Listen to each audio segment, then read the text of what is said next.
Hi, this is Carol Harnett with a one-take Work.Love.Play daily video blog. And I've been asked if I would give the backstory behind my dairy-free adventure. So first I need to say that this particular post is in response to my HR Executive Benefits column, which was uploaded on Monday, which was yesterday, and was called the HR Leaders Benefits Challenge.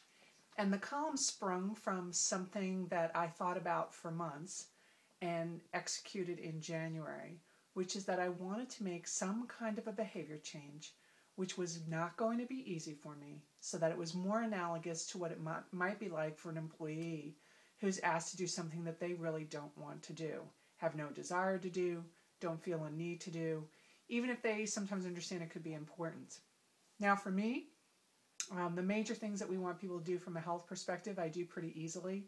So I had realized that even though I've been talking about this for a really long time, and in some respects thinking I was leading by example, I really wasn't in many respects because it was easy for me.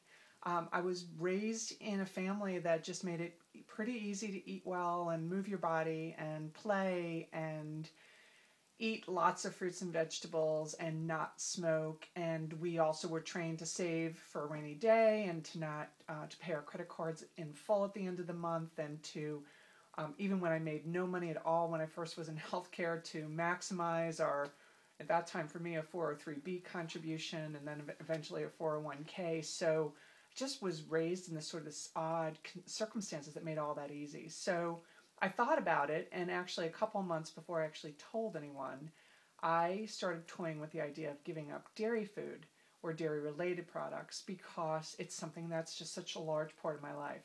If I could have one dessert in the world for the rest of my life, it would be ice cream, preferably chocolate ice cream.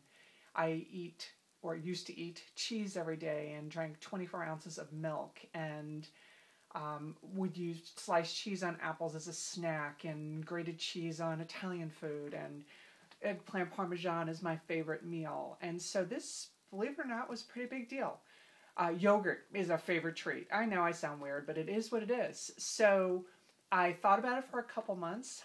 After I wrote my Wellness Bully column and also did a number of posts around the Wellness Bully issue, I made a public statement that I would try this. And that gave me about 45 days to actually do preparation. And so I was weaning myself off dairy and trying to drink half skim milk and half almond milk or half rice milk, just to start to get used to the taste. Didn't like it very much, to be honest. And on January 1st, I did it. I screwed up my very first day. I was with friends, and we were making a post New Year's Eve, a happy New Year's Day kind of lunch, and involves some sandwiches. Someone hands me a sandwich that has cheese on it, 2 bites into it, don't even realize that the cheese is on it. But I stopped and I took it off. And people gave me a hard time, I'll have to tell you, because like, why are you doing this? And ultimately I got them to get off my back by telling them I was doing it for a column.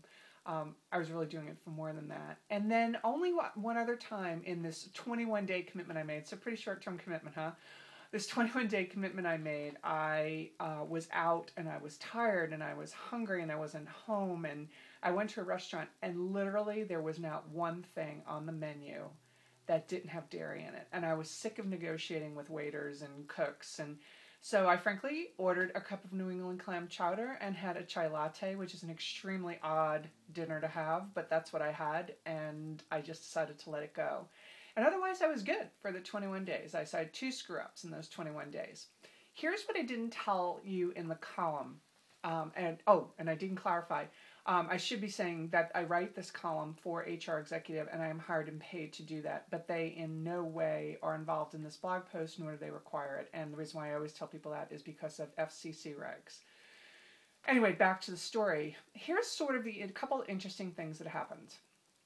So I go dairy-free on January 1st, going to give it up on January 21st, but then I was going to be visiting with a really great friend of mine who happens to be dairy-free and gluten-free, and I was going to be working and playing out of his house, and it was just this great experience because I was able to continue, and it became incredibly easy because he has all the food and the beverages, and knows how to cook, and it was just, and he was supportive because he does it too, and it was so easy. In fact, when I added the gluten-free part just so I could participate in his lifestyle, I actually continue it, and something really odd happened in the space from January 1st till about the beginning of February, but particularly enhanced when I added the gluten-free part. With absolutely no effort and no reduction in calories, I suddenly started noticing that my jeans were getting really loose. I mean, like really loose. To the point that by the middle of the first week of February, I was probably down a jean size. Didn't feel any reduction in weight any other part of my body. Everything else fit normally. When I got home, I actually was sick. I did a blog post about that. I did do it about being sick and the choices I made. And to the healthcare provider I went to at the CVS Minute Clinic, they weighed me, and I was down 10 pounds.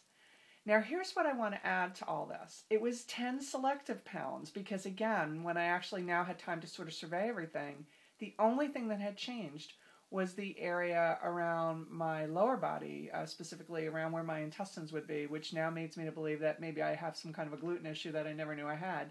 So now I'm sort of in between this rock and this hard place because I have tried to reintroduce a little bit of dairy a couple of times, and even though I'm not lactose intolerant, I've gotten sick. So I may now be forced to be living a dairy-free, gluten-free life, and I guess occasionally I'll do posts about it. I'm a physiologist. I'm really struggling as to why, number one, I lost weight with no reduction in calories, and I lost very targeted weight with no reduction in calories, although I have some theories if this is related to me having, ultimately, even though I'm not lactose intolerant, a dairy problem and some kind of a gluten challenge.